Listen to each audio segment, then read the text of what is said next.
Hello, I'm Mitchell Smith, and this is my name mnemonic assignment. So, I'm Mitchell Smith, but I mainly go by Mitch. And what I decided would be easy to remember my name by is that my name rhymes with witch, and because so many people, or so many jobs, have Smith in the end, like you got blacksmith, and you got locksmith, and then goldsmith, and goes on and on.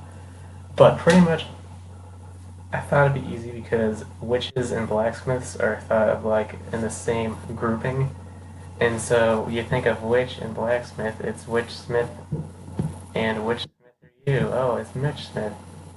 So that's easy.